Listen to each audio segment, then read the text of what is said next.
A gente estava mostrando aqui o carnaval, mas o Fulião precisa ficar de olho no céu também neste carnaval, né? Previsão do tempo sempre muito importante, acaba interferindo muito nos blocos, nos desfiles, atrapalha as escolas. Vamos falar sobre a previsão para esse feriado, conversando ao vivo com a Maria Clara Sasaki, porta-voz da Climatempo. Oi, Maria, bem-vinda, tudo bem? Cadê a Maria? Tá aqui? Tá aqui. Tudo bem? Bem-vinda aqui ao SBT News. Obrigada por essa conversa nesta manhã. Como é que fica o tempo, hein? Quais são os principais destaques? Vamos começar pela região sudeste. A gente pode ter chuva, por exemplo, ali no horário hoje à noite, na hora dos principais desfiles?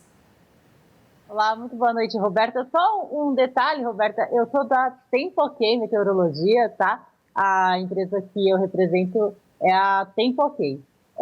Então, Roberta, com relação à previsão de hoje, temos aqui um amanhecer de sábado com muita instabilidade em São Paulo, tem uma linha de instabilidade passando aqui por São Paulo, e tem até uma impressão de que vai ficar mais encoberto o tempo, né? Nós estamos com essa condição aparentemente cheia de nebulosidade. Mas a tendência ao longo do dia é que essas nebulosidades se dissipem, o sol volte a aparecer, a temperatura deve subir ao longo da tarde de hoje e para o horário do desfile aqui em São Paulo, não devemos ter chuvas no momento do desfile. As pancadas de chuva, se retornarem, serão no período da tarde, de forma bem passageira. Mas a tendência é que essa linha de estabilidade, essas nuvens que estão agora, se dissipem. Agora, no Rio de Janeiro, a condição é de tempo firme, agora durante este sábado, devemos ter temperaturas bastante elevadas também entre hoje e amanhã na capital fluminense, com máximas que podem passar aí dos 35, 36 graus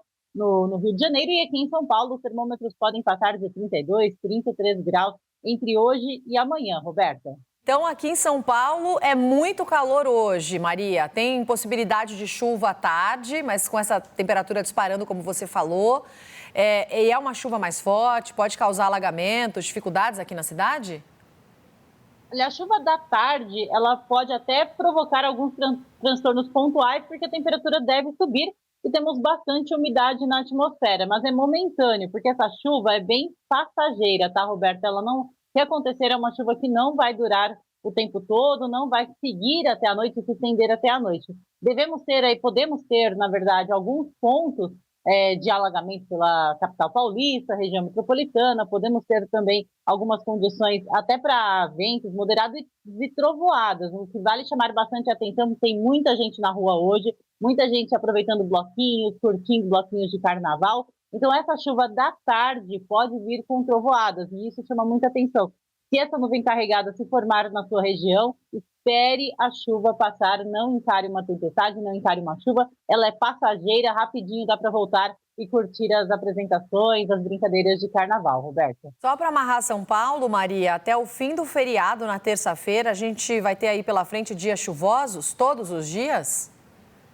Não, tem previsão de chuva todos os dias, mas a tendência é de temperaturas elevadas, tempo firme na maior parte do dia, e as pancadas que voltam entre a tarde e a noite, aquela chuva típica de verão, vamos dizer assim, tempo muito abafado em São Paulo, para o final de semana, né? Hoje e amanhã, temperaturas em torno de 32, passando de 30 graus, né? No sábado, 33 no domingo. Na segunda-feira, podemos ter uma chuva um pouco mais abrangente, um pouco mais generalizada. Na terça-feira, também, principalmente quem for voltar do feriado, vai pegar estrada no interior do estado de São Paulo, pode ter uma chuva mais severa entre a tarde e a noite da terça-feira. E aí, a partir de quarta, a gente já tem uma condição já mais característica de verão. Até terça-feira, então, temperaturas muito elevadas e essa chuva que aperta no final do dia, Roberta. Maria, mas a gente está vendo algumas imagens ao vivo de São Paulo, como essa que está na tela, ó, agora trocou. Céu muito fechado, o sol não vai aparecer não, para dar uma animada também no pessoal que está saindo de casa para os blocos, né? Porque dá uma olhadinha nesse céu, eu sei que ninguém fica com preguiça, nem assim. Mas olha, cadê o sol? Não, calma, Roberta. Daqui a pouco essa nebulosidade dissipa, porque o que acontece? Nós temos uma frente fria na altura da região sul do país, no Paraná, muito perto aqui do estado de São Paulo. E essa frente fria, né, tem muita umidade, tem muita instabilidade, acabou formando essa linha de instabilidade que está sobre a região da capital paulista.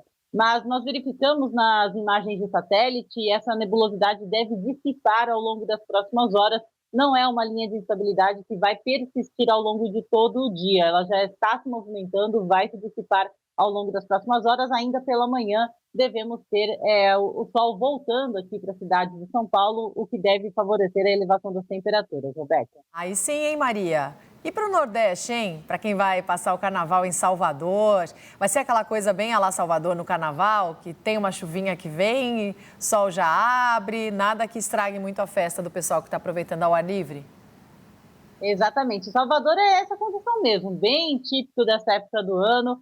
Tem alguma chance de chuva, porque a umidade está alta, então as nuvens se formam ao longo de todo esse final de semana, né? Tanto o sábado quanto no domingo. A gente tem essa possibilidade de chuvas isoladas por Salvador, mas no geral o predomínio será de sol, temperaturas elevadas, não só em Salvador, áreas também de Sergipe, Alagoas, Pernambuco, faixa leste ali do estado de Pernambuco. Podemos ter uma chuva um pouquinho mais volumosa em Pernambuco, na região ali do Recife, mas é uma chuva que acontece na madrugada, depois a gente tem uma condição de tempo mais firme, é uma chuva mais intermitente em Pernambuco. E não é nada que vá atrapalhar a folia, não é nada que vá atrapalhar as festas de carnaval pelo nordeste do país. Temperaturas na casa dos 30 graus ou até mais pelos estados do Nordeste, viu, Roberto? Para quem está acompanhando do sul do país, como é que fica o tempo hoje, hein, Maria?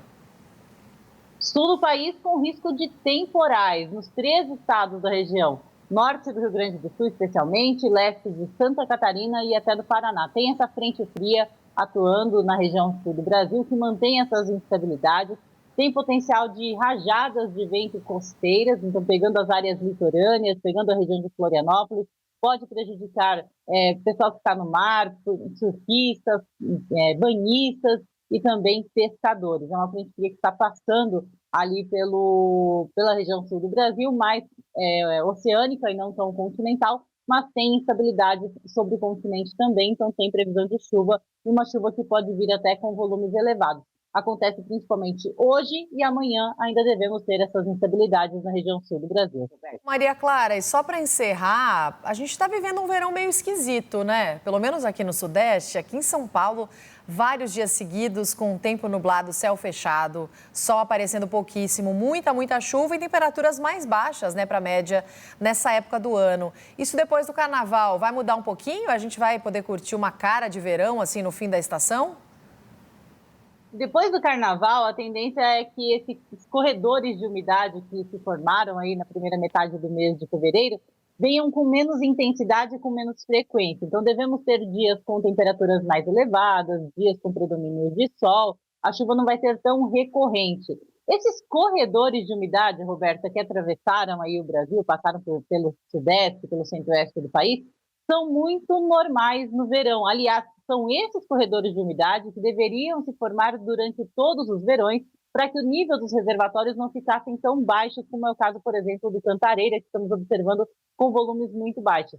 Esses sistemas, né, esses corredores de umidade, são essenciais para a reposição da chuva agora no período chuvoso, para o sudeste e o centro-oeste do Brasil. Se eles não se formam, a gente tem uma situação crítica com relação a nível de reservatório de abastecimento. A gente acaba tendo níveis mais baixos, situação de alerta, e a gente entra num problema de abastecimento geral, principalmente nas grandes cidades, da região metropolitana de São Paulo, região metropolitana do Rio de Janeiro, acabam sendo afetadas e esses corredores de umidade não se formam. Eles são, na verdade, muito bem-vindos, viu, Roberta? Tá certo. Maria Clara Sasaki, porta-voz da Tempo Ok. Não erro mais, viu, Maria? Agora já aprendi. Obrigada pela entrevista aqui no SBT News. Um beijo para você. Obrigada, até a próxima.